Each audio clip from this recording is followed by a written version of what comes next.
to rejection. I know it's only redirection. I see the blessings right beside me. The chances of quitting unlikely. I do it like I'm in my Nikes. Don't make excuses, they never excite me. Boxes, boxes. I cannot fit in the boxes. Stop it, stop it. Quitting was never an option. Exhausted, exhausted. This passion is never exhausted. And you cannot stop it. Nah, you cannot stop it. Good morning, Knicks universe. Welcome back to another episode of the Knicks Morning Brew on this Wednesday, January 10th. Like always, I am your guy Hector, joined by my compañeros. I got my guy Phil Allcap. I got my guy Jiggaman Porto, and back from the land of the coffee cups is my guy Jerry Ferrara. What it do? I think I got us the Yeti sponsorship, guys. I think I got us the Yeti sponsorship, or maybe Stanley. We have competing offers to sponsor the show. Thank you. Shout outs to my lovely wife, Bree, who is a serial killer and brings ceramic house coffee mugs in the car, in case you guys didn't see that. So. Yeah, for those of you in the chat that didn't see the video, Jerry's wife brings an actual coffee mug in the car. I can't believe she did that. And then when you put a poll out or something, right? People start responding. A lot of people do that. I didn't know that was a thing. My wife does that. So this cup right here, look at the shape. There is no way in God's green earth. Is that a bowl of soup? My wife, liar, pants out. my wife's watching in the other room, apparently. Liar. She doesn't want to admit it. But She this hit you with the white cup liar, will go pants on into fire. Our truck, and it'll. But I hold it. While Yeah. But I hold it. Both drives and drinks her coffee. That makes it so much safer. Now we definitely need a Yeti sponsorship for safety. You know what's not safe? Me right now. Talking about me on the street. You right now. It's not safe. All right, ladies and gentlemen, Phil has been removed from the show. He just got killed by his wife. Yeah. But guys, boys, how fun was that game last night? I don't know if you guys man. noticed, but we actually win games and we handle. Wait, what is it? Don't play with your food. Oh, Julius twice now saying it. How lovely was that game last night, man? man, it was amazing. You know, the Knicks are on a high right now, 5 games in a row, 5-0 with OG Anunoby in the lineup. Shout out to the chat. Throw the thumbs up in the chat for the new Knicks. Jerry, are we a contender right now? Like, do I have to jump off the ledge? How are you feeling? Okay. All right. I've had a lot of time to think about this. And I didn't even get to watch that game in real time. I watched the first half, then I had to do some stuff. Then I watched it back. We're not going to play Portland every night. And no disrespect to Portland, but do you know what that game was like? Do you know when you either hear sometimes like cops or teachers or people talk about overtime and time and a half? That game was time and a half. That was like, get your stats, pad them. You know, you're going to play 32 minutes still, Julius Randle, even though we're up by 35 points. So, you know, I often think like, man, why are these guys? I know they were pulled by like 7 minutes to go. But I'm like, why are these guys even in that long? It's like, you know what? I would want, if I was on that team and it was so easy to score, I'd put me in. I want to let me get my numbers up. So I'm very, very happy. 5-0. I don't think we really even thought that OG would fit in this good right away. I thought this is like the potential of where he could go. And we've just seen how important fit is in the NBA and even what it's doing for the Raptors, because they're fitting in pretty nicely as well. So it was great. I don't want to bring the room down and the live stream down and the Knicks Nation down that's watching us right now, but we are shooting the lights out right now. This is the highest level of confidence I think any of these players have ever had in the NBA. So is that sustainable? I mean, maybe it is. Maybe it's just, you know, I'm going to be very curious to see when we are not lights out from 3. Can we still win that game? Because we've been lights out from 3 pretty much for OG's whole run. And even like the last 10, 15 games, Grimes is in over 40% since going to the bench. DiVincenzo's 40% on the year. Brunson's over 40% on the year. So, and now we got Deuce McBride. All this stuff, we got to call him Trey McBride because he just hits threes now like crazy. It's nuts. I'm swinging the pendulum. I'm swinging the pendulum. I'm jumping off the freaking subway. All right? Like, straight up, yes, this was Portland. And if this was just a one-off, whatever. But we did the same freaking thing to the 76ers, who are number 3 in the East.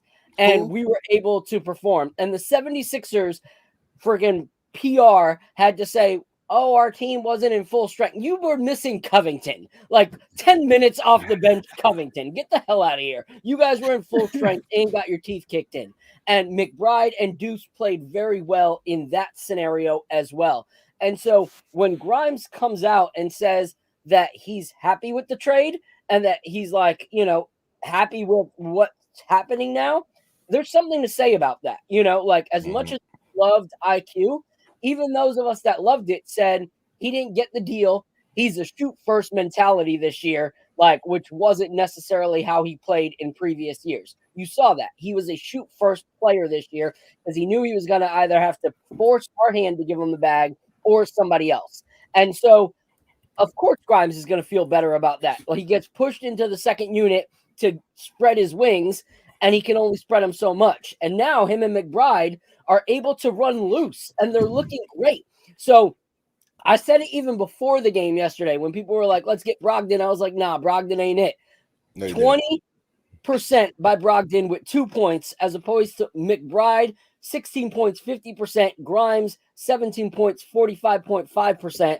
Like, I'm not going to rob these young guys for an old version of Brogdon. Like, keep that Brogdon stuff to yourself. If we add somebody, it better not be Brogdon taking away from those two guys.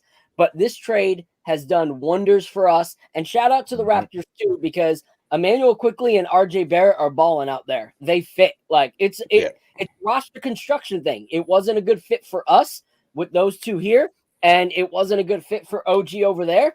And now everybody's thriving to the point that you have awkward conversations with OG and Anunoby at the end of the game, which I absolutely love.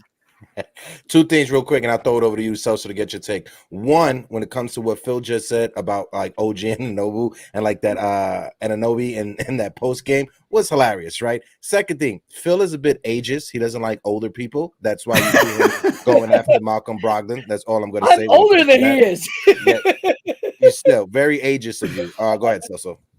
Guys, we've got 135 in the building. If you guys can't smash the like for your boys, hit the subby. We're on the climb to 3K, but I have to do it because that's 5 in a row. 5. You know how creepy ass count. 1, 2. Don't encourage him, Jerry. Don't encourage that at all. This is the thing, guys. This is, for me, it's like, wow, this is what it looks like having a good team. Right? I feel like we're finally at the point where we can stop that whole talking point of we play to other teams' level. These last 5 games show that the teams we're supposed to beat, we're dog walking them the right way. I'm happy that we're going to those games and I'm not stressing out about it. And then on top of it, you're like, oh, let's throw in a Timberwolves win. Let's throw in a Sixers win. It's like, hold on a second. Yes, I understand it's only 5 games. Yes, it's just, but you're telling me OG wasn't at his best last night? Like, if this is each game, him getting better and better, and this team collectively getting better, holy shit. What's game 8, 9, and 10 going to look like? And I know you're going to try to talk me down a little bit, Jerry. I can see it in your eyes, No, bro. I'm not. I see it. I'm with you. And again, no disrespect to Portland. That was a scrimmage last night. And that's exactly what this team needed. We needed to continue to build chemistry. I mean, OG hearing his name chanted at the free throw line this early, I don't know if are we saving like later in the show what OG did through the first 5 games of plus minus? Is that like a thing we're going to discuss later? Oh, we're going to, he broke a record basically. He through 5 games, he's like a plus 111. It's the first player ever to be over plus 100 in his first 5 games with a new team. So I'm not saying we should not enjoy this. We should. And I'm not even shitting on the competition that we've had through 5 games. The competition's been tough with the exception of the Wizards in Portland. Like 3 games were tough, 2 games not so much. I'm just saying we are shooting the lights out. Yes. And I have PTSD from Knicks teams in the past getting hot and then getting ice cold. But that is connected a little bit to our Canadian brother, RJ, and now IQ. They were some of the hot and coldness that would go on. So, I really want to see a W, and maybe we'll see it in Dallas tomorrow night. And I'm going to be on playback, and I hope you guys or some of you guys want to join me. I would like to see a game where we're all right. The Knicks are shooting, 28% from three, but are up by 6. I want to see that next level of, can we win it with defense and Randle being a bully, or get those clutch shots that we what's need? crazy too, Jerry, it was just a month ago that you were sitting here on the show saying, why is it every other team becomes the best three-point shooting team in the world, and all of a sudden it was our defense us now? Well, That's also, right. studies have shown when you add an all-NBA defender and get rid of 2 players who really weren't great defensively, studies have shown the other team's 3-point shooting goes down. Yeah. Real quick, shout out to Double A with a $4.99 super chat, helping us keep the lights on. He said, "Happy New Year, Jerry, to you and yours. We are dope." Appreciate you, Double A. Appreciate you, bro. Appreciate you, Double A, helping us keep the light on. My guy, Ultra Cowboy fan, said, breaking news, the Knicks are trading for Hector and a 40-ounce. Listen, I'll take that either way, right? But no, to your guys' point, on the season right now, the New York Knicks, as the record stands right now, we are 4th in the East, right? We are 22-15. When you break it down, look deep into the numbers, when it comes, they brought it up on the broadcast, teams under 500, we are 15-1 against teams under 500, second in the league behind the Denver Nuggets, 7-14 against teams over 500. But 2 of those wins come within the last 5 games. One against the Timberwolves, and the other one against I forgot the other one, but I know it was the Timberwolves and another team that we beat, and we're rolling right now. So we have to beat the teams. Of course, the teams that are under 500, we have to beat the teams. But the real test comes when we face teams that are over 500, and that's what it's going to come down to. The Timberwolves and the Sixers are the 2 teams that were over 500 that we were able to beat over the past 5 games. So let's see what happens the rest of the way. But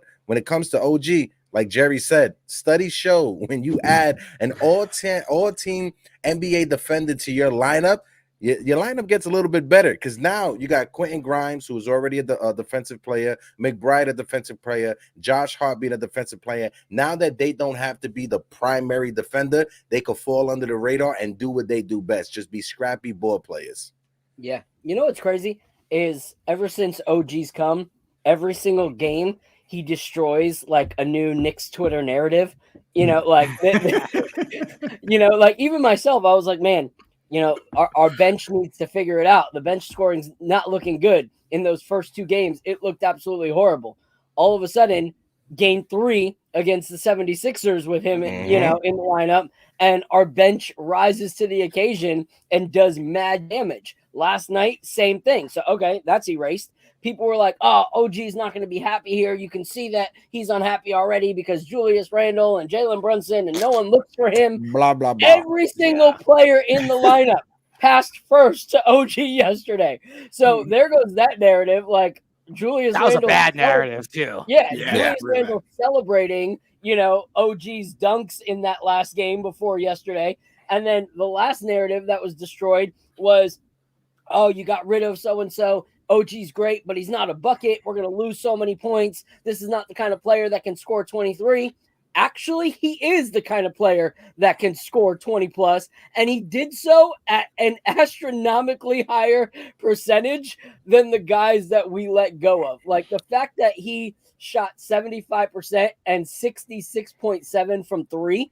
This guy takes shots with such IQ of, I'm going to take it because I know there's a high chance of me making it. Like, he does not just shoot to shoot. So last night was super impressive from OG, and I'm excited.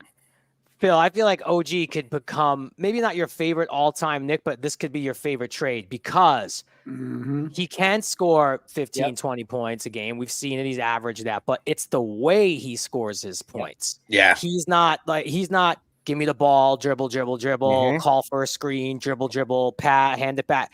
He's a cutter. He's a shooter. He's a dog on the loose balls. Like his effortless dunks on these cuts, like it doesn't even look like he's trying. He just like floats up and he's like his extendo arms like this and just dunks it in. Yeah. So when you talk about fit, right? And this is no knock on RJ and Quickly, and I think they're going to do really well. They're doing really well. Yeah, I mean, they got robbed last night, but they were doing great. Yeah, the Knicks needed obviously defensive help and perimeter help, and if you are going to build around the Randle Brunson timeline, right? Those guys are 28 and 29 almost, or respectively. You add a guy like OG who could do all that without needing ISO Yeah. offense. And it's leading, Phil. That's why I say this could be your favorite trade ever, because now that's addicting. Everybody's cutting now. Everybody's moving without the ball. Brunson gets an extra 3 assists a game now because he's finding OG on these cuts, and it's an easy dunk. So we're going to see Brunson's assist numbers slowly tick up as he adds 3 free assists a game that he was not getting prior. And it's all because OG moves without the ball. The Hart's doing it, and the pace that they play with. Hart and DiVincenzo are excellent at getting that ball. The Knicks actually have a real pace. They are not a slow, even though we have 2 heavy ISO players, we're moving when that ball comes off the rim. So, Chauncey said it in the post game yesterday. If you guys were watching to the listening to the post game, just Chauncey said, he was like, everybody says that the Knicks, they don't push the ball. I'm looking up the court, they're pushing the ball every second they get, they're pushing it fast, right? So shout out to the team, and shout out to the coaching staff, right? It's not easy bringing in 3 new pieces like OG, the other 2 pieces we got from Toronto. Yeah, Precious is true as well. And them just to fit in seamlessly. Precious is coming around, like you said. And to Jerry's point, when you look at Jalen Brunson over the past 5 games, OG has been in the lineup. He's gotten 10 plus assists in 3 of those games. Yeah. And one thing that Jerry was talking about was the way that OG scores. And it's crazy because he's a bigger guy compared to like a lot of the fast-paced movers that we have on the court. But he does something I noticed last night that Dante does. That when Dante's at his spot at the corner 3 and his defender locks it up, Dante will run, get his defender off of him, and run right back to his spot as soon as that defender gets lost in the shuffle of people. And OG did the same exact thing. OG would get his defender off of him, go right back to the spot, catch and shoot instantly. And it was crazy. And you know what's funny, Hector? You said the other 2 guys, and you remembered Precious, but no Malachi Flynn remembering. I just blanked real quick. Why is everyone calling him evil Dante? End of the game yesterday, did you catch it when he was about to check in? The announcer said, and it looks like Dante DiVincenzo. But it was Malachi coming in for the first Did Clyde say was that Gus Johnson? That was Gus. that was Gus. That who's said calling the game? It sounded like Gus Johnson. Yeah, no, it was Gus Johnson. And and then last night's game, listening to Gus Johnson, I want to take a second. It was a little bit nostalgia because growing up as a Knicks fan, when I got fully invested in the team when I was in high school, I was a guy who was calling the game was Gus Johnson. So to see full circle, 10, 15, 20 years later, that now he's calling a team that is actually over 500, that is actually 4th in the East, that actually has a legit chance to actually do some damage in the postseason. To me, my inner child was very excited last night watching the Knicks blow out Portland. I know, Jerry, it's Portland, and Portland's going through their rebuild. It's great. It's great. But listen, I'm gonna take a 30-point beat down anytime I can get it. Wins. I don't care how I've been saying since the beginning of the year. I don't care who you're playing, whatever. The NBA is probably, I can't say it's the deepest it's ever been, but it's up there. There's any team on any given night is going to be able to win. There's only like 3 teams, and Portland right now is one of them without Ayton playing that all right, we should win this one. And I got to say, one guy I'm happy for, and again, now we got to pray for health, but I am very, very happy for Clyde and Mike Breen. I've met Mike Breen before. Greatest guy ever. I've talked to him, and remember, I've been going to Knicks games in the Chris Duhon days, right? But I've seen some rough Knicks teams, and I would talk to Breen here and there, and he'd just be like, it's hard to watch. And now he's getting the call. He's getting the call. This product, I'm happy for. Imagine that, like that. Your job is to call these games, and you're watching some of those games for 15 years, trying to find new ways to stay positive all the time. And and the good thing is they actually get paid to do it. Imagine Jerry Ferrara, Celso, and Hector, and I was doing it last season. We didn't even want to show up to do the show half the time. We were like, I don't want to cover this. I have a question for the chat and for all of us, okay? Because we talk about Leon Rose a lot on this show. We talk about Tibbs a lot on this show. Now we've seen through 5 games, we've seen McBride. We know about Grimes, and we've seen that. And now we've seen McBride come alive, right? And then we saw the Tibbs comments before the game saying, he has a lot more of an offensive game than he's shown. I'm actually not happy that he hasn't shown what he's capable of. Do you think the final straw for this trade was Deuce is ready? Like, are you buying this as like they knew, or is it just like, hey, look, guy got an opportunity to play more minutes and he's doing something with it, and they didn't know until they did it? Or do you think Tibbs, who made those comments before McBride started getting hot, do you think maybe they had a little inkling that no, this kid's ready to give us 15 off the bench, which is all he's going to have to play? I think when the trade happened, Tibbs FaceTimed Deuce McBride and he told him, "Listen, my coaching career is on the line, you motherfucker. All right, you better step the fuck up and knock down some threes." But no, they internally, Jerry, I like to believe that they had a thought process that this kid could do what he's doing right now. Right? Shout out to Deuce McBride. You have to be ultimate professional, right, to be riding the bench majority of this season, majority of the last 2 seasons since you've been in the NBA. And when your number gets called after the trade, immediately he's having impact off of the bench. And he's putting to rest a lot of these trade conversations. I know Brian Windhorst, I know we're going to get into it later on. He said that a major move may be coming for the Knicks, but with the way that the bench is playing with Quentin Grimes and Deuce McBride, give these young kids about 2 or 3 weeks. The trade deadline is February 8th. We're literally 2.5 weeks away. Just give them that time to see what they can do. And if we have a week or two with Deuce and Quinn is struggling, then maybe you make a trade for a veteran, Phil's favorite player, Malcolm Brogdon. Or if those young kids are actually stepping up, then you may have to pivot to get a backup center, Daniel Gilbert, from the Washington Wizards. He's someone that may be available for us to get, very cost efficient, very low when it comes to salary. So you got to juggle it around.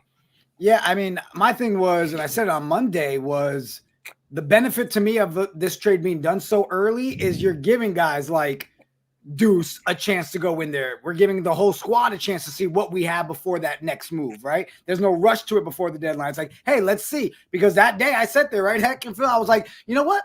Maybe we should just pause. Let's see what we got right now. If it's working. And that was after the second game with OG. And now we're seeing it because, I don't know. You look at Deuce, his ball pressure on defense is great.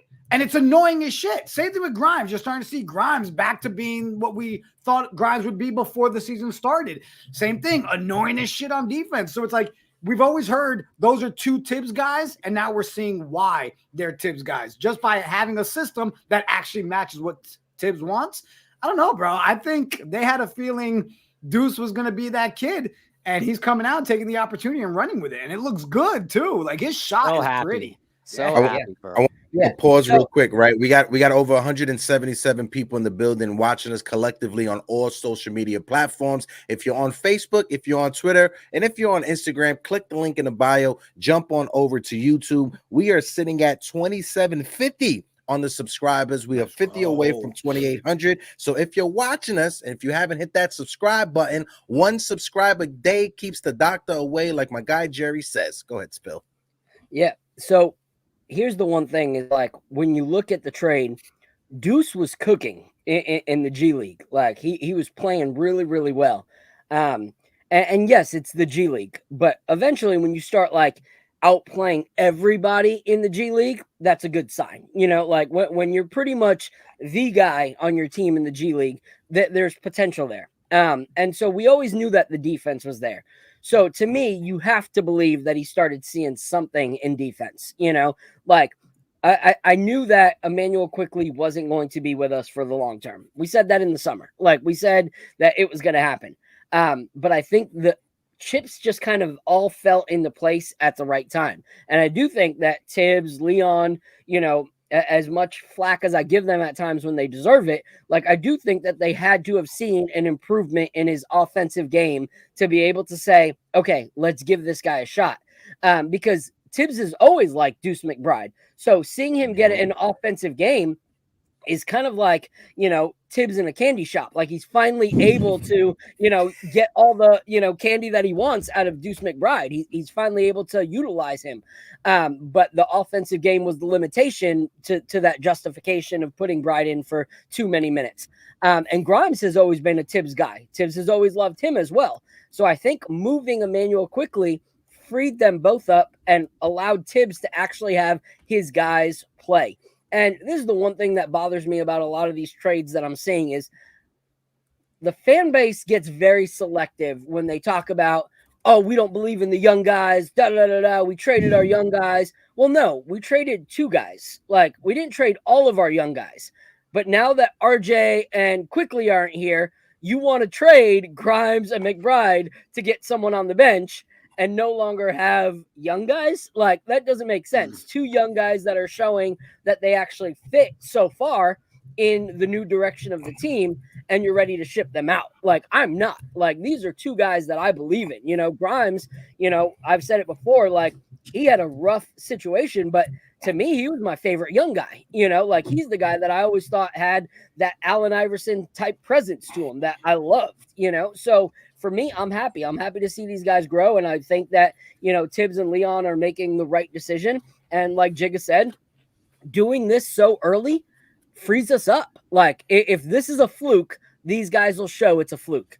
Then on February 7th, you can make whatever trade you need to fill in that point guard, whatever position off the bench. But we have a freaking month pretty much to see what happens before we have to make that call. So I'm excited about that. And like Hector said, if you're on Twitter, I see some of those little X logos next to your name. Gang Green, you're killing it on the comments. Head on over to the YouTube, hit that subscribe button, that notification button, that like button, and everybody else so we can continue to build with you guys. Yeah, and you know, I like his name. It's Gang Green, so I'm guessing he's a Jets fan. How you doing? Join us over here, Gang Green. Hey, come on, Jerry. We both doing the exact same thing this week. Why are we looking at the count? Why are we looking at the count? 5 wins in a row. Sorry. How about Tibbs, man? Everybody's talking about it, but Tibbs is happy. Each day he's more comfortable. He's putting a lot of time in. He's a great worker. Very serious in his approach. Comes back at night. Comes early to watch film. He's done a really good job, and we've got a number of guys like that. So when you get a team that's committed to playing for each other and committed to winning and putting the team first, good things come from that. And then I loved what he said here. The spirit of the team is really strong right now. And the togetherness and commitment to each other is very strong. We got to keep it there. Usually you have people that are just talking out of their ass. And then when you're reading a statement, you're like, you're actually seeing it, the product itself on the court, backing up what Tibbs is saying. I don't know, man. I think these last 5. We got someone backstage, bro. Oh yeah, we got somebody backstage. I think it's a perfect way to segue. Whose music is that? Whose music is that? I wish we had some WWE entrance music for him, but you know, it's Wednesday. He's on break, so we had Theo Al join us because the Knicks are doing it right now. Theo Al music. Oh my God. What's up? What up, bro? What's going on? How you feeling, my guy? You know, Knicks I'm good. 5 I'm games good. in a row. What's your thoughts on it, brother? You hear no one complaining about the trade anymore, right? No one. The whole timeline is happy. all the casuals are back on the bandwagon. No one's complaining about Quickly and Barrett being gone. The team is playing team ball. The key word, team. Mm-hmm. And the defense is much, much better. Just go look at the numbers. I don't do all that. It's, you know, it's there for everybody to see. So I love what I'm seeing, and I'm sure you are. And the crazy thing is, I got a lot of people that don't really watch basketball now telling me because of me and the Knicks, they want to watch basketball again. So that's a good thing. Bandwagon's got plenty of room, folks. Come on, we got VIP seating to the left, economy class to the right, whatever seat you want. Just don't look at the ticket prices for Knicks games, and you won't change your mind. Yeah, just you're not going to a game. You're not going on the bandwagon. You're not going to MSG. You sit on the bandwagon with us. It's fine. We'll have TV. Ticket prices are not so bad. They're not as bad as they were. When you got whole communities of Knicks fans on Twitter like carpooling to the Sixers game because it's like a fourth of the price, and you got more fans at friggin' 76ers than you do at MSG, like that's crazy. No, but to Al's point real quick, and I'll throw it over to Al to get his take on it. For you guys that, you know, you guys are a little bit older than me, right? Have you ever seen a trade in the NBA, whether it's the Knicks, whether it's another team, that both teams walked away benefiting from the trade? Because when you look at it, both the Knicks and both the Toronto Raptors, we benefited from the trade. The Raptors have been 3-2. They got robbed yesterday. If you guys saw the head coach going off about the foul calls in that fourth quarter, the Raptors got robbed yesterday. They should be 4-1. But have you guys seen a trade like that in the NBA that benefit both teams in the middle of the season? Go ahead, Al. I can't. I'm going back, way back. I'm talking about Bill Cartwright, Charles Oakley. It worked out for the Bulls. It worked out for the Knicks. Derek McKee, Detlef Schrempf. It worked out for the Pacers. It worked out for the Sonics. Those are some throwbacks that I can remember. I don't know if they took place during the season, but those are the only two I can think of real quick off the top of my head when both teams benefited. It's usually a team getting what's the word I'm looking for? Least. Yeah, there you go. There you go. It's usually that. Like the Jets. Go ahead, Jerry. No, the Gasol brothers traded for each other, worked That's out a good for one. both teams in a lot of ways. And then the one that sticks out to me is I remember the Shaq trade to the Heat. They won the chip. Yes. But, the Lakers got back like Karan Butler, Lamar Odom, like players that also went on to help them win championships. And they won a chip there. Yeah. It doesn't. I think it happens more in football than basketball. So it doesn't happen Recently, often. I was going to say, and then Double A just hit it recently. The Sabonis and Halliburton trade, those worked really, really well. Oh yeah, that's a good one. That That's was a great fit for the Kings, putting Sabonis and Fox together, and then Halliburton and Heald over to the Pacers. It just really, really worked. So I think that's the most recent one that's worked.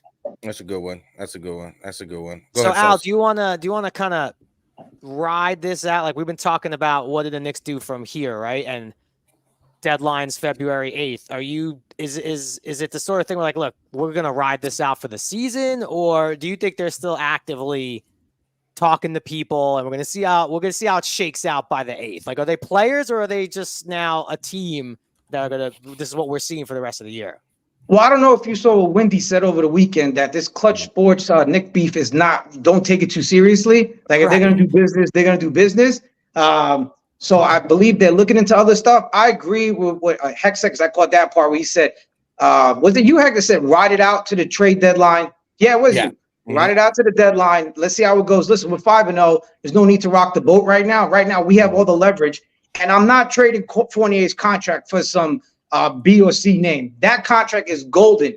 So if you don't trade him at the deadline, you opt back into that. And guess what? You trade that same contract during the offseason or wait till the next trade deadline. So you're in control. Do not give up that contract for some C player. No disrespect to anybody in the league, but do not do it. Just hold on to that.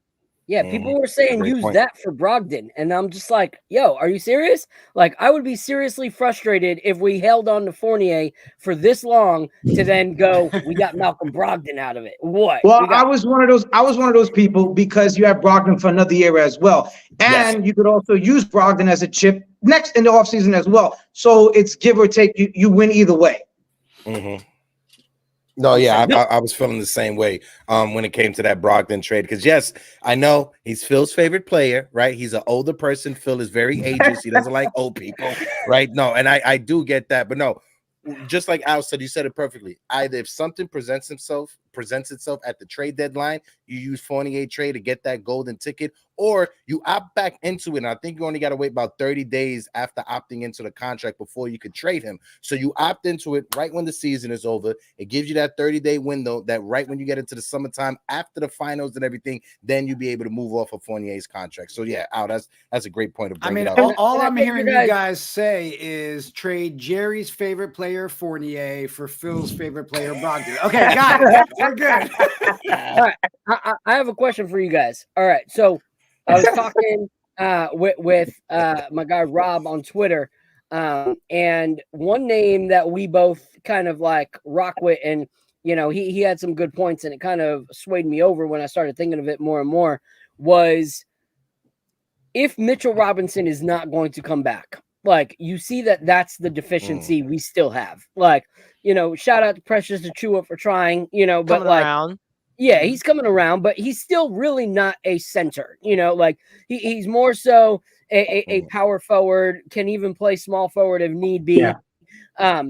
But he's definitely not that guy. So I was thinking of a guy that could play center or power forward interchangeably and mix up the roster. And someone that I wouldn't mind adding to our bench would be a Kelly Olynyk kind of player. Because Kelly Olynyk can play center, he can play power forward, he can shoot the three and can stretch it, and he can also play in the paint. So, and he's agile and he moves fast like our second unit moves. So he would not be a bad piece to add for depth on the bench. Here's why I don't think that'll happen. Because you see Hartenstein, how many threes he's taken this season? Yeah. Tibbs told you keep your big ass in the middle of the lane, play defense and rebound. And Kelly Olynyk, sometimes he goes off thinking he's Steph Curry, and that's not going to fly with Tibbs. And defensively, I'm not an expert on Kelly Olynyk, but he don't do it for me for this roster. He just doesn't do it for me. Yeah, I mean, he's my not a thing is he defensive is shooting player. 43% from three, right? I wouldn't mind having a big man like that can shoot, 43%. But like you And he said, Al, Tibbs gonna be like, yeah, keep your big ass over there. He shoots almost 56%, period. So it's not just from three. Like for a big, like he's shooting a lot and making it, So, and he still rebounds. And it's also the team he's playing on. They stink. So you're going to get, those stats could be inflated. Yeah. Yeah, true. And to Al's point, when it comes to his defense, Kelly Olynyk, he's not making any all NBA teams or getting close to making all NBA teams when it comes to defense. So Tom Thibodeau, he's not going to play a player, no matter how good they are from shooting from the 3-point line, he's not going to play a player that doesn't engage defensively. So as much as I would like Kelly, because like you said, he stretches the floor, would be a nice piece with that second unit, it's the defense. Tibbs want guys that are defense first, offense second. Do you think he's giving up on Jericho Sims? Because he's back healthy. So if we're playing the kids, let's see what he can do for 2 weeks off the bench. True. I do want to see that if he's healthy, because that's kind of really all we need at this point. Like, we know, imagine what Tibbs is going to do rotation wise as we get close to like playoff time and these games getting really tight. Right now, they're figuring out a whole new thing. He's playing 9 guys. Shit in the playoffs is probably going to be 7.5 guys, right? Like some guy will go in for the last minute of a quarter to get the extended break. So Hartenstein's going to be out there if Mitch doesn't come back a lot. But yeah, I would like to see what Sims has to offer, because I go back and forth. There's a part of me that I look at Brogdon, I look at Rozier, I look at Clarkson. It's like, oh yeah, I want that punch we had off the bench with quickly, right? But again, what's working so well with OG is like we got a guy who's effective who doesn't need the ball to be effective. And when those guys need the ball, so I don't accept Brogdon. Brogdon's more of a true point guard. I do look at that center spot and just can we get our guy Hartenstein 10 minutes of rest a game, 8 minutes of rest a game? And I would just be calling the Pistons, the Wizards. I don't really want to fuck with Danny Ainge and the Jazz for Olynyk. No, that's me, Phil, is like for Olynyk, that means we got to call Ainge, and I just don't see how that works. He's going to want 6 first-round picks for Olynyk. Hey guys, we made a trade with Toronto. It's a new world, okay? I would target the Grizzlies a little bit because I feel like they're going to hit the reset button now that Ja's out. And I'm not saying, like, again, I'm not talking about go get, Desmond Bane. I'm saying, maybe is Marcus Smart available? Not that that's a player I want, but those are the teams I would just be called. The teams who are looking to unload and are so far away. Like, people talk about the Timberwolves. I keep seeing Nas read in the chat. The Wolves aren't going to do. I'd be shocked if they did anything. Why are you? They love him. Yeah, they love him. Yeah. I don't really see it being a team that thinks they're close, and the Timberwolves think they're close. The Raptors clearly didn't think they were close, so that's why we were able to pull this off. So See, I don't know. My thing with Sims, though, it's like, it feels like he's still super wet behind the ears, like he's gonna be one of those super late bloomers. Like, you look at him, you're like, you're an athletic freak, you're huge, you jump higher than the board, you know what I mean? It's like you sit there and you want to see it, but then he looks sloppy. He looks like a baby deer. Like, what are they, the fawns, right? When they're trying to figure out their feet, you know what I mean? It's like, he doesn't know how to use it. He's like, I've got all this it's like he hasn't had his superhero story yet. I've got all these powers and I don't know how to use it. What Jericho Sims is missing, a big thing when it came to Mitchell Robinson and his development, the Knicks had DeAndre Jordan on the bench, right, with the Knicks, right, when Mitchell Robinson was a rookie, right? So I think right there is what Jericho Sims is missing. He is missing an NBA veteran who's been an all-star at that position, or who's been around the block at that position to show him the ropes. Well, Taj is more of a power forward than a center, So DeAndre Jordan, yeah, I agree with you, Taj. ultimate professional. Shout out to the Gibson family. But I think that is what Jericho Sims is missing. If he had a veteran that was a couple of years from retiring or a year from retiring that was playing his exact position, he could stick right next to him and he could show him, listen, this is how you show up for practice. This is how you show up and prepare for the games as a center. I think that's what Jericho Sims is missing. But like Soso said, he could be a late bloomer. He's got untapped potential. To me, he's a more athletic version of Mitchell Robinson. If he gets the opportunity, my man jumps out the gym. Every time he's in, gets some minutes, he rebounds the ball like crazy. He's a presence in the middle. He's a big ass body. So it's untapped potential. My thing is, though, with this trade and where we are right now, it kind of leans us in a spot to where, hey, we really can't sit here and baby guys that aren't keeping up. And I feel like Sims comes with, you got to give him that kind of baby hands, are we willing to sit there and spend another season letting him try to learn, letting him try to get better? This trade and this 5-game win streak forces us to kind of sit there and be like, hey, maybe we really do need to go get that big center, right? I mean, you got half of the chat right now is like, no, we need to find another shooter and whatever. There's all kinds of ways we can go, but do we really want to have the time invested in Sim the rest of the season? See, I'm the guy that loves developing and seeing young guys get their shine. And I like Sims. The problem is I have not seen from the first few games that I watched Sims to the last few games that I've watched Sims anything dramatically different. Like anything that's made me go, holy crap, he's elite at this. The fact that we keep on saying he's a great jumper. Well, that's great. Like this isn't running a decathlon, like jumping over things, like he's not a runner doing, the how about you add a jumper? Yeah, like he's good, add a jumper, when he's that big, you would think that as great of an athlete as he is, people would fear him driving to the hoop because he's such a great jumper or a great athlete. But no one has ever been like, yo, step out of the way of Sims. Why? Because like the jump is great, but everything that goes with it doesn't have that authority and that like power to be a dunker, like in an actual game, So jumping out of the gym is a great trait if you pair it with something else. Like Vince Carter was a great jumper, but he was a great jumper who could dunk and make you look like a complete fool if you try to defend him, So it has to be more than just the jumping. And the fact that for 3 years we've talked about his jumping as his like elite thing is just like, okay, can we really put our eggs in that basket right now to just be like, keep jumping, I don't know. He lacks that killer instinct. That he plays very timid out there. If you watch him, he looks very, very nervous though when he's out there. And somebody has to take him under their wing, or he might be a piece you trade at the deadline in the offseason. Yeah, you need like a Dwight Howard kind of player to invest in him. The kind of player that's just like, I don't care who's under the basket. I'm Dwight Howard. Like that kind of guy to get because Sims does look scared. He looks like he's walking through the streets of Harlem as like a 13-year-old kid for the first time, like looking around everywhere, doesn't know where to step, doesn't know where not to step. A guy that powerful should not look that scary, like that scared. He should be the one that people are scared of, So yeah, just weird. Well, first of all, you that right there tells me you haven't been to Harlem in a while because it has been gentrified over the past 10 years. So it's safe to walk in Harlem at 1, 2, 3 o'clock in the morning. That's just me right there.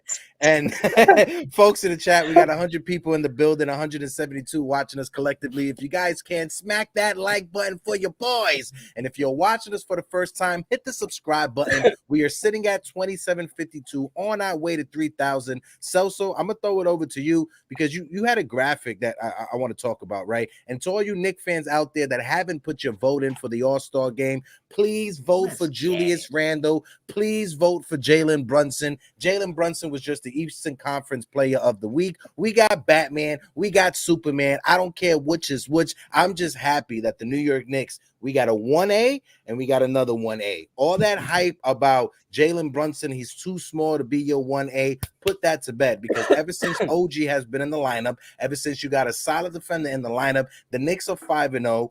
Jalen Brunson is damn near averaging close to 10 assists a game. One thing that Knicks fans have been complaining about Jalen is we want to see him get more assists. And over the past 5 games, 3 of the games, he has had more than 10 assists. One of the game, he set a career high when it came to 16 assists in that game. So I'll throw it over to you and then circle it around to Jerry, Phil, and Theo Al when it comes to the Batman and Superman.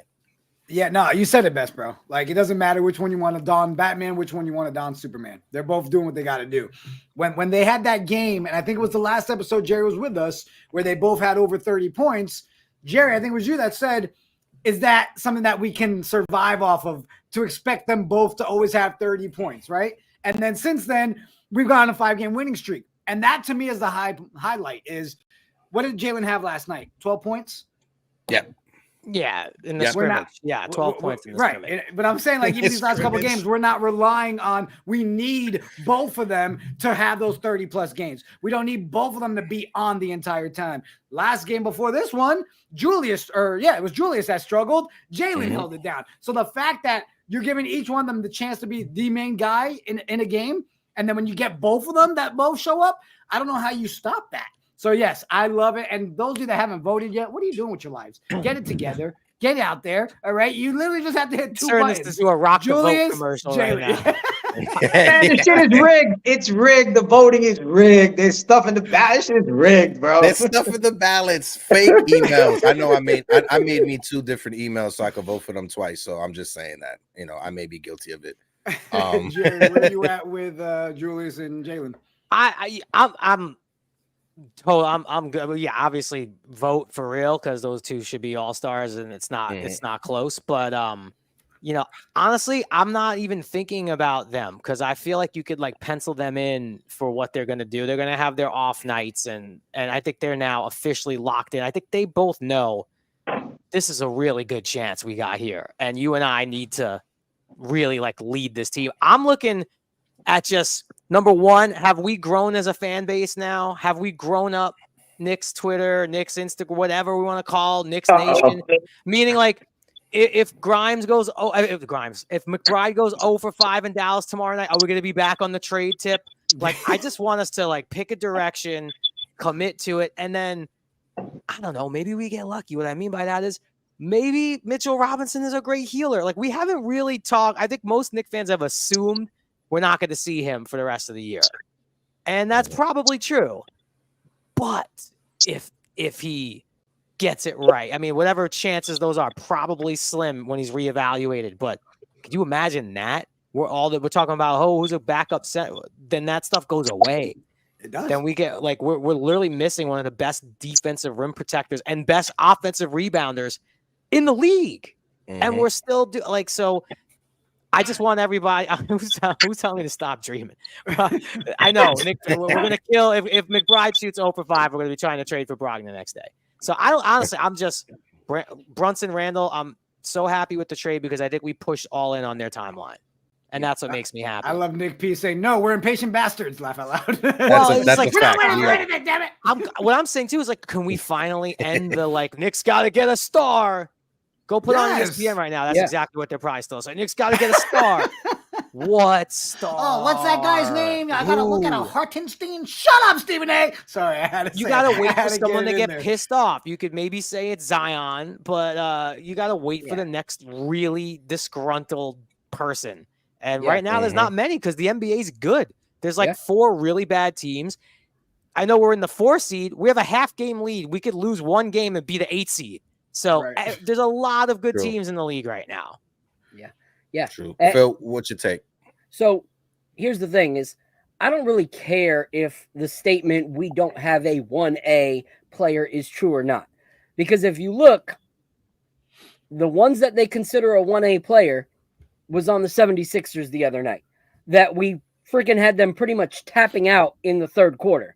So having a 1A player didn't get them to beat the newly revamped New York Knicks. Another player that they would consider at least a 1B and Karl Anthony Towns the other day could not beat a New York Knicks roster. Karl Anthony Towns is a player that a lot of people, especially in the media, have said that the Knicks need to trade for. Okay, we kicked in their teeth as well. So my whole thing is, I don't care if we have a 1A, 1B. What we do have is we have a roster that plays freaking amazingly well together. And it reminds me of a 90s Knicks constructed team where it wasn't, you didn't have the one best player maybe on the court, but you had a damn good team that could fight and that could play and that could make it hard for a lot of other teams. And so I'm good with the way that we're constructed. And what I want people to see is it is a good thing that we still have young guys like Grimes and McBride to continue thriving off of the bench and growing. Because the problem that we always do is we go all in on a win now, and then we don't have young guys to replenish once those older guys start to be out, and we need to figure out what to do. If we keep these young guys developing, then when it's time for them to take that stage, we have actual homegrown players that have really, really proved themselves in a New York Knicks uniform. You know, as much as I loved RJ at what was given a position to be that guy. And when he was with RJ, they did not, when he was with Julius Randle, he did not work. Them two did not work well together. So I'm glad that Grimes and McBride are thriving off the bench because it gives them time to find their own identity instead of having to fit in to the Julius Randle, Jalen Brunson win now, identity. It helps them figure out who they are as players. So I'm good with it. I'm good with where we're at. A minor change maybe before the deadline. Cool. Let's see what's out there. But I wouldn't just do something to bring a name to Madison Square Garden. If you look, OG is becoming a name in Madison Square Garden. Like, first few games, and he's got the freaking arena going nuts chanting his name. Like, even to the point that he missed that first free throw and everyone's silent and then came back, let's ride with him again, like that support. He's won everybody over really, really quickly. Julius Randle has re-won over a lot of the fan base. Jalen Brunson is the guy that people love, that short little gritty guy that has the fight of a New Yorker. So I'm good with riding it out and seeing what happens. I mean, wouldn't you guys agree? Would anybody disagree? But I mean, the three guys that probably benefit the most from this trade is Deuce, Grimes, and Julius Randle. I mean, those are the three that really, really benefit from this trade. You've got these two kids now that can really run with that second bench, do their thing. Julius gets the freedom he's been needing and being able to actually look at him. He's playing team ball. His defense, he's putting effort in. He's shooting lights out. So I don't know. For me, those three guys are the ones that really won the most benefit from the OG trade. I think it was more Julius and Jalen more than anything else, because now they don't have to worry about having that third guy out there that is a heavy volume, I need the ball usage guy like RJ Barrett. Credit to RJ Barrett. He's playing phenomenal in Toronto. I wish him nothing but the best. He ain't on my team no more, right? So I don't want to talk about RJ. I don't want to talk about IQ. I just want to focus on the 14 guys that are on our roster right now with the New York Knicks. And what we have right now is gold. And if anybody needs proof that Phil hates old people, he threatened about kicking someone's teeth in. I'm just saying that right now. Phil doesn't like old people. Go ahead, Al. Al, you're muted, Al. All right, so I heard Jerry, you mentioned Robinson if he comes back at the end of the season for the playoffs. I'll take 8 to 10 minutes from him off the bench in the playoffs. 8 to 10. He can do, no disrespect to Precious, but he's still a young pup. So if Robinson can give us 8 to 10 and give Hartenstein a breather in the playoffs, that is a beautiful thing and a plus that we didn't expect to have. As far as Jalen Brunson is a Cisco, listen, it takes two. I can get you the ball, but if you don't make the damn shot, I ain't getting the assist. I'm not saying I was some point guard in the New York City high school history, but I did have 16 assists in the game. So it does take the and it's on VHS, by the way. I'm not lying. It does take the other guy to knock down the shot. But as long as Brunson's making the plays and putting the guys in the right position, I'm happy with that. Brogdon yesterday, was it just me, or did he look like he was depressed on that court? He looked sad as hell on the bench. I mean, he looked depressed. He don't want to be there. You won 6 men of the year for the Boston Celtics, and now you're in the Portland Trailblazers. I think if we can get him out of there for the right price, he'll be rejuvenated and will be an excellent piece for this Knicks bench. I know we want to see the young guys, but they do need that one extra piece off the bench as an insurance policy. just in case. And it's great to have flexibility as a Knicks fan. All the years we've been in cap hell, and now it's nice to be in the driver's seat as opposed to just waiting and seeing, can we get the hell out of this? Al, you spoke it out to existence. Now the community needs the tape. We want the tape. We need to get the film. You can transfer that stuff pretty easily to a thumb I got drive. it. I'll tell you. I did it against Bryant High School. I'm telling you, I got the tape. I'll go to the cassette. I'll post it. How about this? I'll post it. I'll go to the crates and I'll post a picture of the tape so you can see I have it, and then we'll figure out how to air it. All right, we're gonna work it out. We're gonna get a watch along of Al Cintron's high school game stats. My greatest game ever. Al, before we let Al go, real quick, guys in the chat. If you're not familiar with Al, this is our boy Al Cintron Artillo. You can check him out on WFAN. Follow Al. Support on X right there at My Infamous Take. Thank you. Check him out. When's the next spot for you on WFAN? I'll be on Saturday after the playoffs post-game wrap. Ooh, that'll be fun. Go Browns. Let's go. Go Browns. Yeah, I get on right after the probably be sometime around midnight, and then I'm on till 4 a.m. I started with the Knicks on my last show. And the show before that, and it seems like people are thirsty for Knicks basketball. They're tired of New York football. I actually sent Evan a text this morning. I said, "What do you think about this Knicks team?" And he said, "They're a pretty solid team. Are they a championship team?" I couldn't read the rest of it, but probably not. Who'd you send this to? Evan Roberts? Evan, yeah. He'll never give the Knicks the credit. He did yesterday. He talked about the Knicks in a light yesterday. And listen, I know he trolls the Knicks. I troll the Nets, whatever. But when it comes to fair opinion, I can say he's usually fair when it comes to this stuff.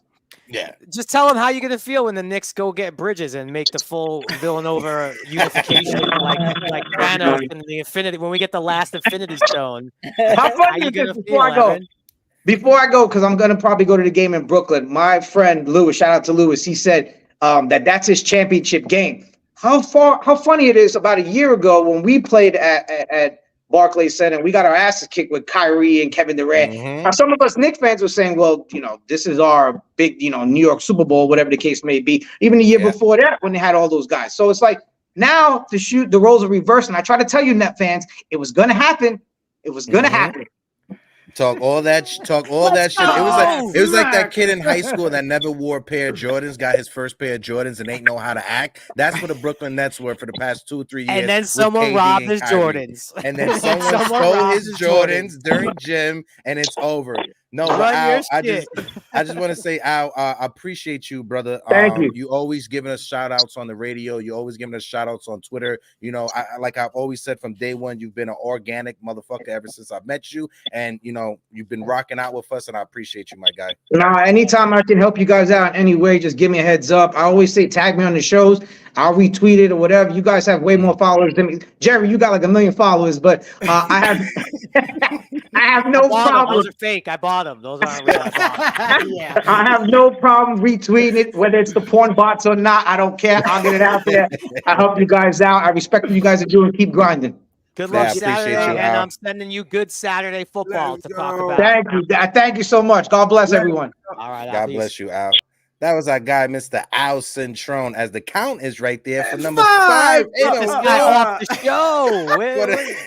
Joining us he today. Will not leave the show unless we lose. All right, we were able to do it 9 times. When you were talking the Big Bird count, I thought you were doing the count right now.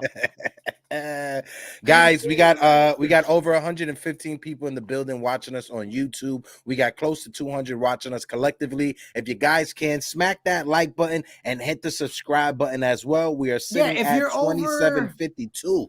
Yeah, if you're over on X, we appreciate all the support there. If you can, just jump over here to YouTube. Support is free. Just hit the, how do you say it, Jerry? Kindly, politely tap the bottom subscribe button. You don't have to smash it like everyone yells at you to do. Smash it.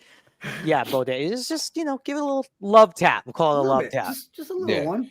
I got worried about you when you just dipped out. I thought maybe you got assassinated by the I had way too much coffee.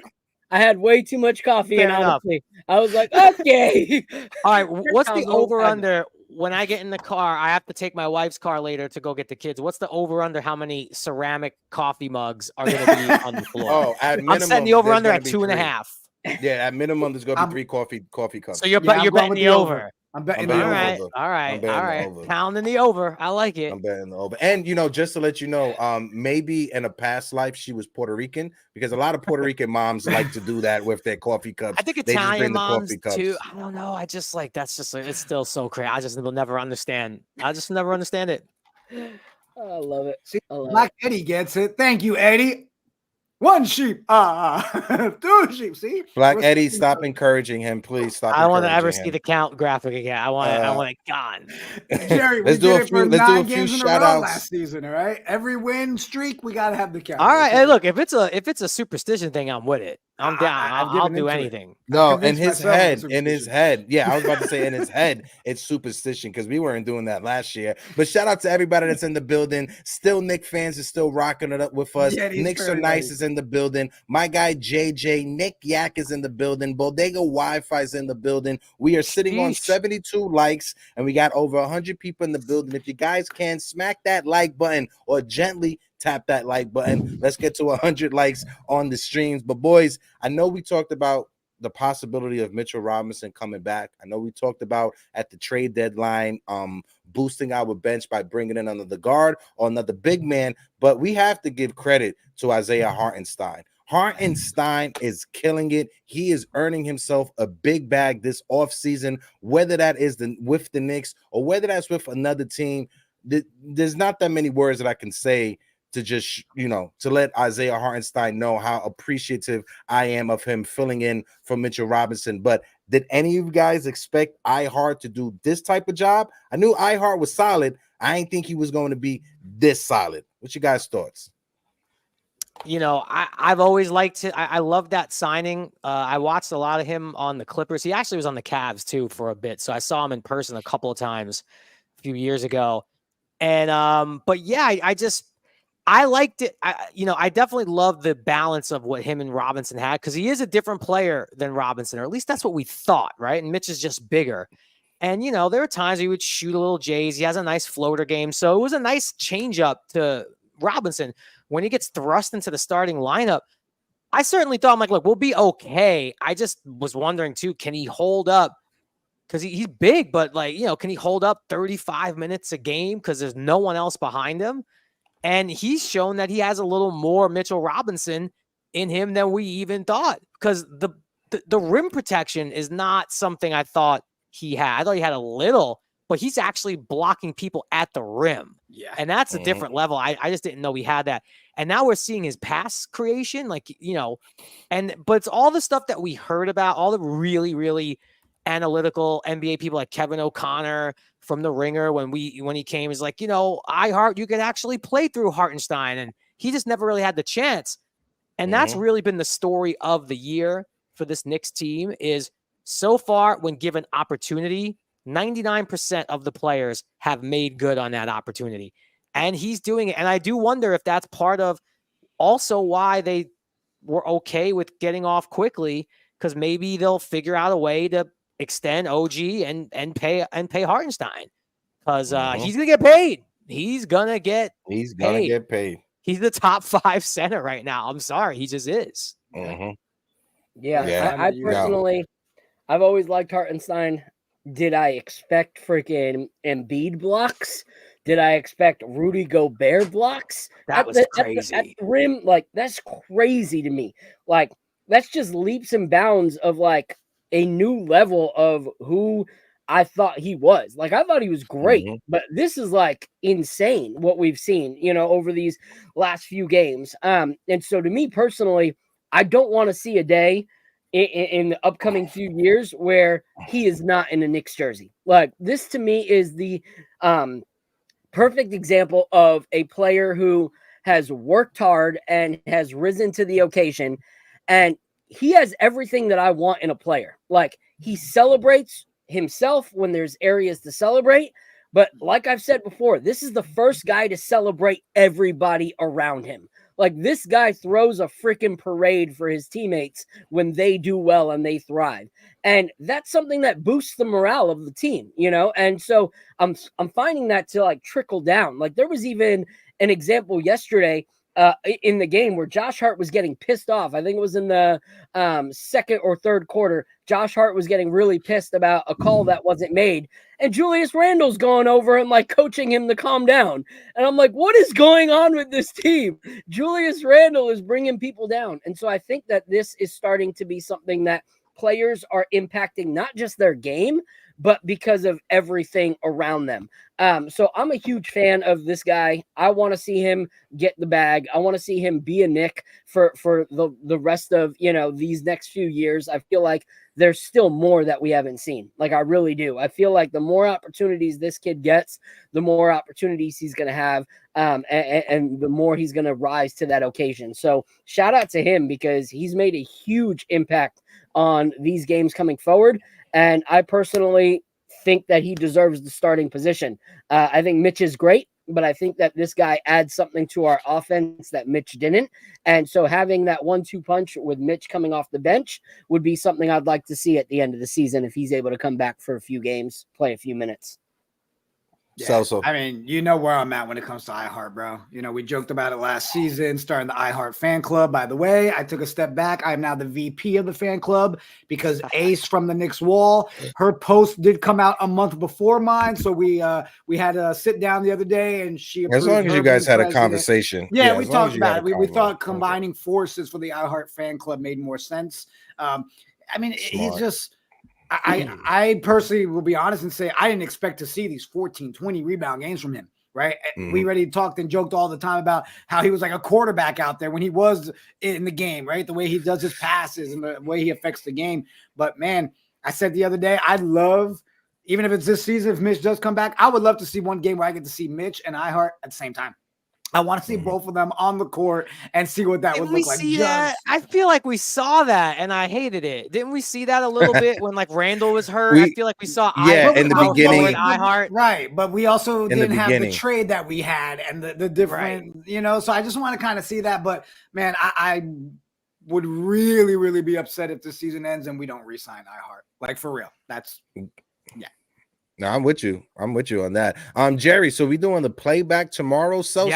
I'm doing it at 8:30 start. So I figure it times out well for me. Kids will be asleep.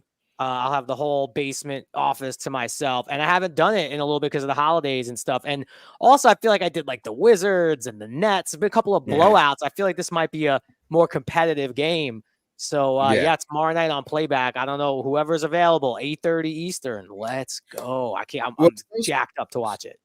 So I know the last time we had a conversation, are we going to debut our next pregame report then tomorrow? If Jerry's going to do the playback, are we going to come on at 8:00 just for like 25 minutes? What do we think? Pregame show? Morning? We want to do a pregame show tomorrow? I'm just saying, no pressure, I mean, no pressure. Let's do it with 200 people in the building. Let's ask you right now. We're doing a new show tomorrow?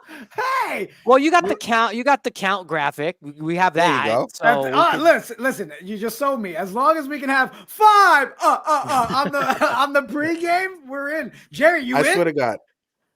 I'm in. I think I can work that out. Yeah, I think I can work that out. I will check what's up with the kids. Exactly. Phil gave the same answer to me. He's like, I think I could do that. I think I can. Like, we have to ask our lives. Enter his coffee cup hitting Phil in the head right now. Enter the coffee cup. That's a great transition. We got some Knicks Morning Brew merch available. I'm going to post the link. Here's a shirt that we got right here representing some of the best point guards that we have had in our New York Knicks squad. The My Squad Stays on Point shirt. And we also got these beautiful little things with everyone's beautiful face on them. Grab your mug. Look at that. Get your mug. Drink your coffee with your boys Monday, Wednesdays, Fridays at 11 a.m. So if you're not watching on YouTube, head on over and do us a favor, hit that notification and subscribe button so that you know when we're going live. But it's Monday, Wednesday, Fridays at 11 a.m. But yeah, pick up your merch. I just posted the link right now into the chat. Get your shirts, get your coffee mugs. That looks like a perfect coffee mug for my wife to bring into the car. There you go. Now I support it.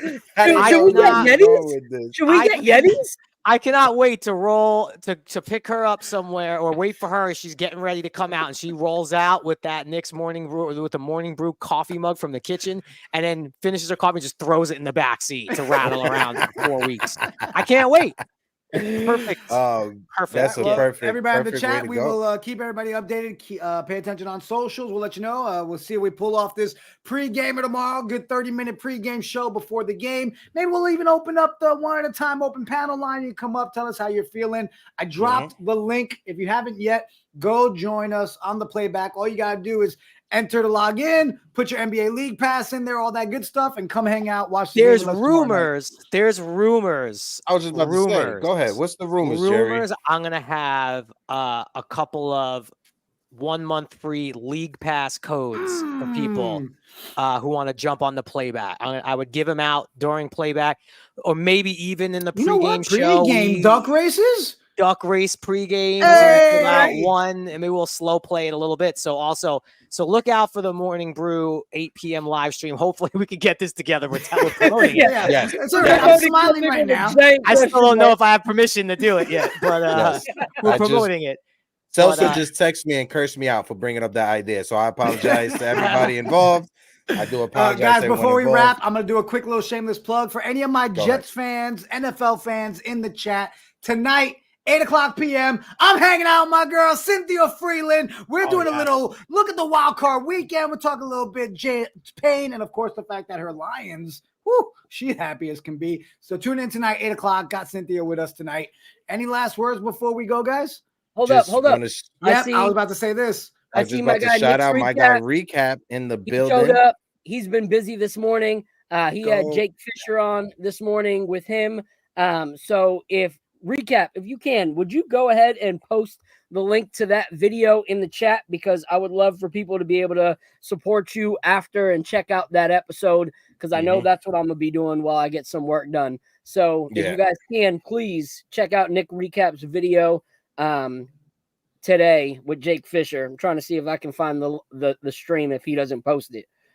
Yeah, no, I just wanted to say shout out to this amazing chat, this amazing community. My guy Corey Lee, thought I forgot about him. Never Corey Lee. Shout out my guy Corey Lee. Shout out to Yudo Yosef in the chat as well. That is my guy rocking from the Yankees community. I appreciate you. Dream Shake that's in the building. Johnny Jimenez who's in the building. Nick Yak, Bodega Wi-Fi. Appreciate all of you guys in the building. We got our guy Apollo from Guard Up Knicks is in the building. If you guys can, smack that like button, hit the subscribe button, and make sure you hit that bell notification so you can get notified tomorrow when we do the pregame report, 8:00, Knicks versus Mavericks. We got a name now. We got a name now. All right. We're getting closer and closer. We didn't even workshop this shit, but next pregame report will be tomorrow, 8 p.m. Appreciate you guys. So take us out.